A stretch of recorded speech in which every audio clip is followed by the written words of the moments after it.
Welcome to the Giving Voice to Depression podcast, produced in partnership with Mental Health America of Wisconsin. We are your co-hosts, Bridget and Terry. Each week, through intimate, candid conversations with guests, we explore different perspectives on and experiences of depression. We keep it real because the illness is real. We keep it hopeful because there truly is hope in spite of what depression tells you. We are not experts or therapists. We're sisters and best friends who live with depression and have interviewed hundreds of others who do as well. By sharing stories of lived experiences, we expose depression for the lying bully it is. Hello, Bridget. Hi, Terry. We began this season with a couple episodes on self-care techniques that included changing the way we talk to ourselves, which I think is a big one, and some self-compassion and mindfulness practices.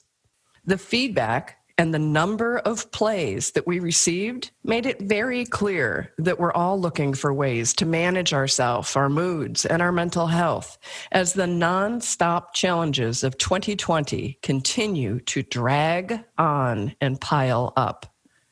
So today we continue that conversation and our pursuit of additional tools for our mental health toolkits to help us reduce stress and our reactions to it, and increase our ability to focus and function when we're feeling downright depleted during this time, when so many of our coping mechanisms are limited or unavailable under pandemic restrictions.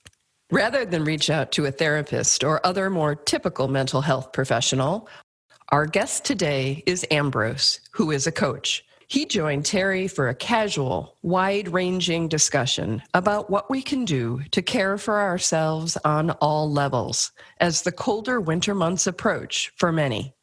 Here now is Ambrose giving his voice to depression. I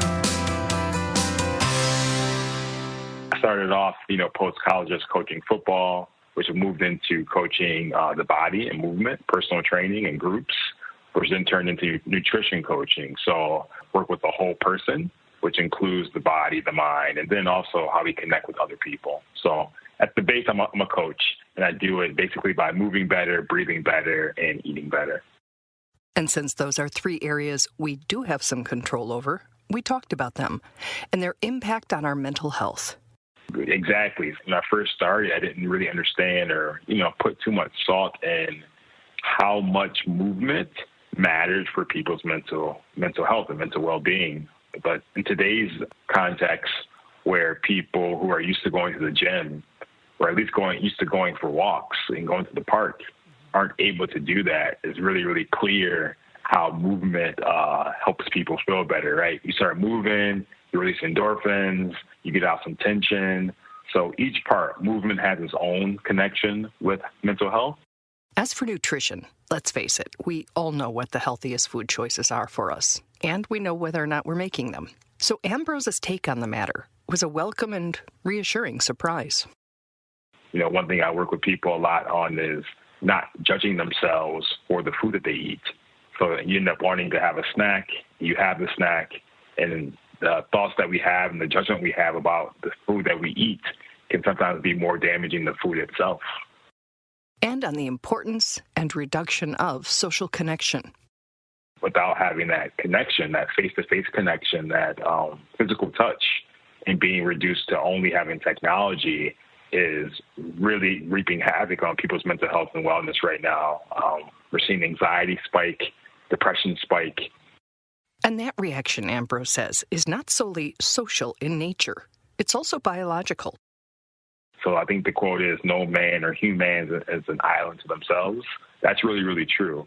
But from a biological level, what it comes down to is we have certain hormones that are only released when we do certain things. So, for example, if you're by yourself, you're able to give yourself two really, really important hormones, endorphin, which we typically get from exercise, and then you can also get dopamine.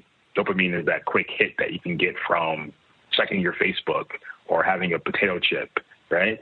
But then there's other things that we need that we really only get in the community of other people. Serotonin, for example, is a hormone that you need to have other people around for that. That's where the connection comes in. and also oxytocin.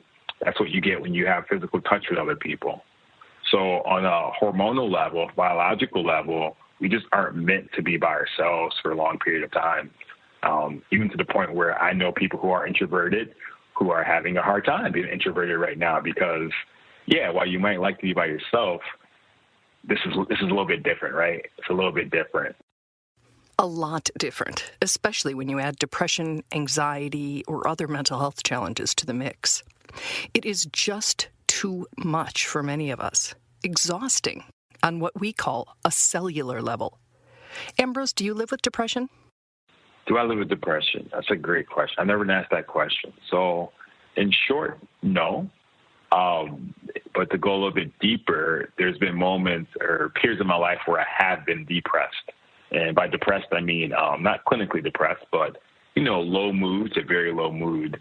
And the first time I can remember someone calling me in, really thanks for, calling me in and bringing it up, was when post-college, in between finding a career, I was very judgmental about where I should have been, what I should have been doing. And my mom asked me, I don't know if she remembers it, but she asked me a question, "Are you depressed or something?" And my reaction was no. I didn't even think about it until years later. Looking back at that period of time, I definitely was depressed. And going before that,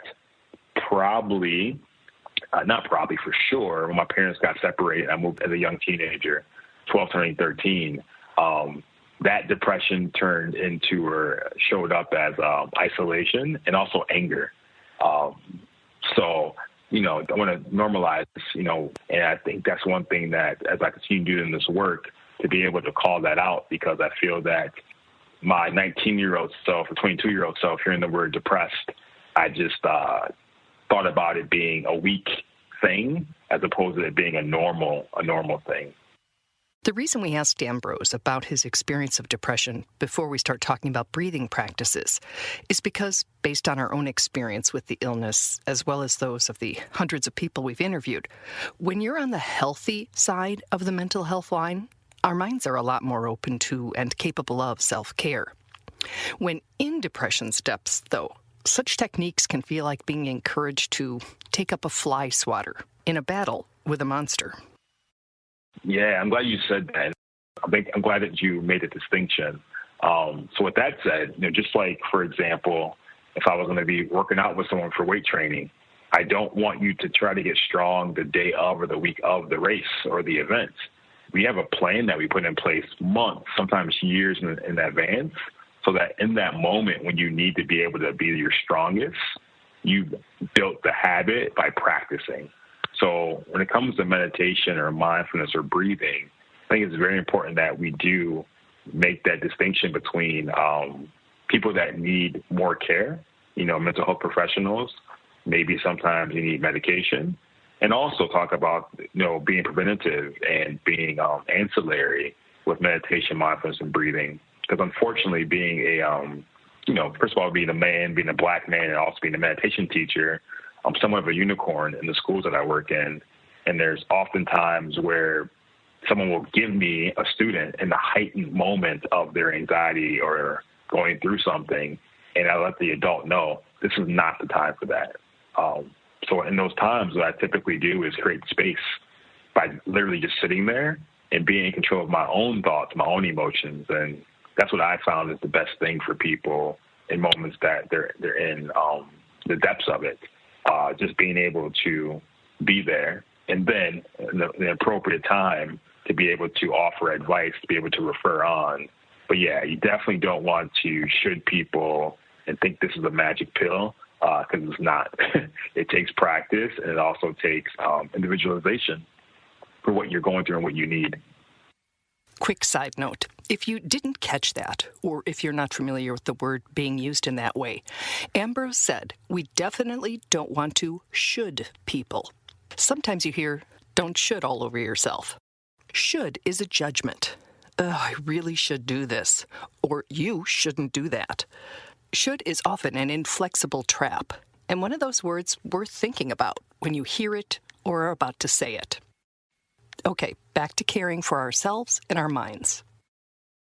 be aware of your thoughts. We have up to 70,000 thoughts a day, and most of those thoughts are negative thoughts, not only about other people, places, and things, but about ourselves. So if you're not able to talk to yourself kindly when you're not under stress and when you aren't doing bad, what's going to happen when you are stressed and when you are going through it? You're probably going to have really negative talk. So I would say the best thing that you can do, self-compassion, being okay with not judging yourself, and thinking about it as a process that has a practice. And whether the practice you choose is meditation, mindfulness, yoga, breathing, or something else, Ambrose says expect it to take some time to learn. What people call mindfulness sometimes is not exactly hitting the point. In meditation, people will say things like, well, I walk for meditation. I go, great, that's called cardiovascular exercise. You might do it meditatively, but meditation is actually the practice of doing nothing. And it's very hard for people who do a lot to do nothing. Do a lot or think a lot. Oh, exactly. Now, let's think about this now. So people who think a lot, people say to me, I'm doing it wrong or it doesn't work for me. And I go, well, what are you doing wrong and what's not working? And they'll immediately say, I keep having thoughts. I can't push my thoughts away. Well, if you're going to look online, for a YouTube video or listen to an Instagram person, which could be phenomenal resources. So I want to be clear about that.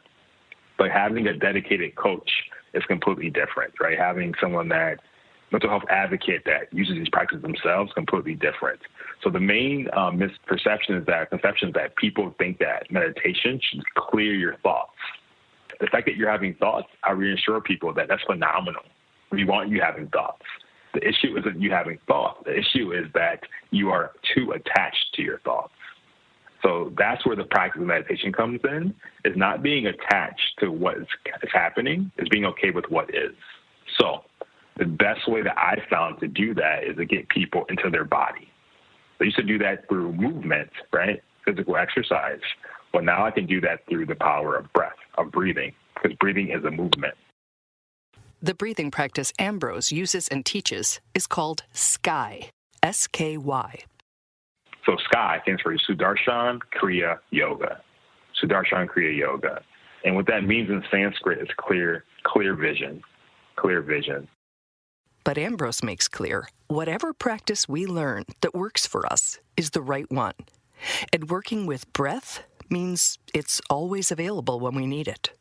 Any conscious breath, anytime you take a breath on purpose, that is a meditation. So what I would suggest that you do is to figure out the time of day. Typically in the morning works best, or before bed works well again. So figuring out a time of the day where you're able to say, this is my time for practice.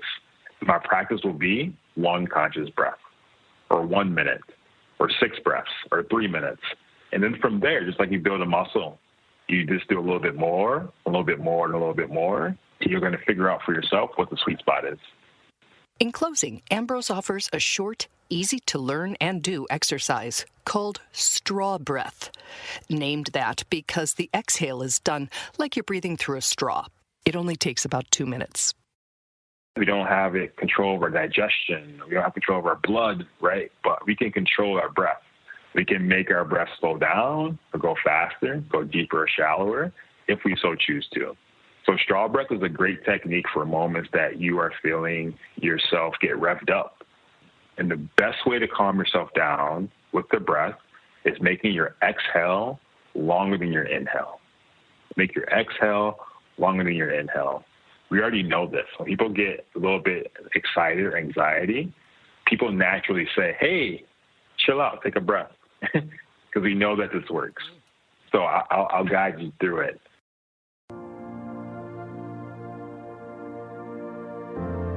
So if we can sit up straight in our chairs, put our feet flat on the floor. Create your own home. It's really nice to be able to close your eyes so you're not being distracted or taking in other information. And if you're driving your car, please keep your eyes open. so do what's comfortable. Eyes closed or eyes low. And all I want you to do is become aware of your natural rhythm of your breathing. The breath is a great reminder that things are just happening. You don't have to try anything. Things just happen. And the breath is a great reminder of that. But now, on purpose, what you're going to do is breathe in through your nose, take a deep breath in,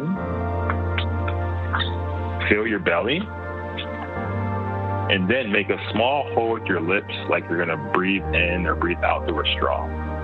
And breathe out through that small hole. Very long exhale. Now repeat that on your own for 2 more rounds. Breathing in through the nose. And out through the lips when you're ready.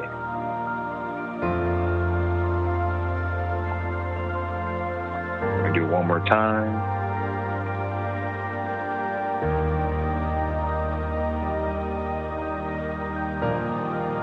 So before you open your eyes, relax the breath. Eyes are still closed. Checking in with yourself. How do I feel in my body? How are my thoughts? What emotions are coming up? And in your own time, begin to slowly open your eyes.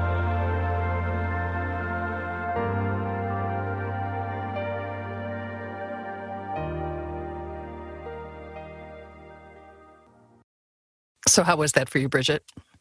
It slowed me down. It's a nice, portable, affordable, doable, easy thing to do. I mean, gee. Right? And at the end, when I did the interview, Ambrose said, "How was that for you, Terry?" And I said, "It was good and it works. And I never do it. I've heard it before. I've learned it before and I don't do it." So he reminded me not to judge myself for that and to just start doing it if it's helpful. And I have been. And he suggested doing it at night or in the morning. I just had a Zoom conference call and I did it before I took that call. And I think that it let me go into it more calmly and mindfully. Nice. Yeah. Yeah. And they call these things, meditation, breathing techniques, whatever it is, practices for a reason, right? It's so that we practice it, so that we can really begin to truly own them and really get the benefits from them. We have to do it. Absolutely. So let's try to remind each other. Yes, just the word breathe, right? Breathe. It seems like a silly thing to have to remind yourself to do, but to do it mindfully is different than just doing it. I have a huge metal sign above my door in my office that says breathe. Nice. Love it. We'll look up more often, maybe. And I would have never made it through college if I hadn't been in a very stringent practice. I meditated twice a day, every day. And there's no way I would have made it through college with all the stress if I hadn't had that tool. And again, why don't I do it now? Well, start if you want, if it works. Yeah. Good reminder. Yep. We will be linking to skyschools.org if anybody wants to learn more about what Ambrose does. And they are now offering 2 free programs. One is called Breathe With Me, and one is Conversations for Educators. So you can go there yourself, skyschools.org, or see the link with this program and check it out. Nice. And thank you, Ambrose, especially during these times. It's just great to have something that's with us all the time that we can, sort of rest into. Nice. We truly hope that our podcast brings a little more understanding, helps you better articulate your experience of depression, or better understand how to support someone else's. We invite you to join us for daily posts on the Giving Voice to Depression Facebook page and on Twitter and Instagram at Voice Depression. It is a comfort to be among fellow travelers on depression's dark road. And remember, if you're struggling, speak up. If someone else is, listen up.